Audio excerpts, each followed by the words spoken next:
Hi hello, ഞാനും അമ്മയും കൂടെ ഒന്ന് എരമല്ലൂർ പോകാൻ ഇറങ്ങിയതാണ്. എൻ്റെ മുഖം കണ്ടിട്ട് ഒന്നും തോന്നരുത്. ഞാനും അമ്മ 5 മിനിറ്റ് സ്നേഹത്തോടെ സംസാരിച്ചിട്ടുണ്ടെങ്കിൽ ബാക്കിയുള്ള 10 മിനിറ്റ് ഞങ്ങൾ തമ്മിൽ പൊരിഞ്ഞ അടിയായിരിക്കും. പിന്നെ ഞങ്ങൾ എവിടെ പോകാൻ ഇറങ്ങിയാലും ഒരു തല്ലും വഴക്കും നിർബന്ധമാണ്. അങ്ങനെ ഞങ്ങൾ ആദ്യം പോയത് സ്വപ്നയിലേക്കാണ്.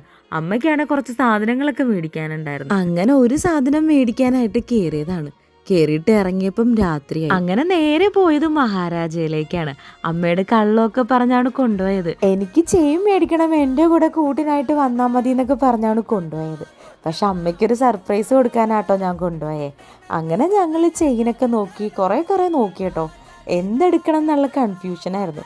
അങ്ങനെ പിന്നെ എന്തെടുക്കണം എന്നിങ്ങനെ നോക്കി ഇരുന്നപ്പോഴാണ് എനിക്കിത് ഈ ചെയിൻ ഇഷ്ടപ്പെട്ടെ. അമ്മയ്ക്ക് ഇഷ്ടപ്പെട്ടാണെങ്കിലോ അത് ഈ ചെയിനാണ്. അങ്ങനെ ഈ ചെയിൻ എനിക്കും അമ്മയ്ക്കും ഒരു ചെയിൻ എടുത്തു കേട്ടോ. അപ്പോൾ ഇനി അടുത്ത വീഡിയോയിൽ കാണാം. Tata bye bye.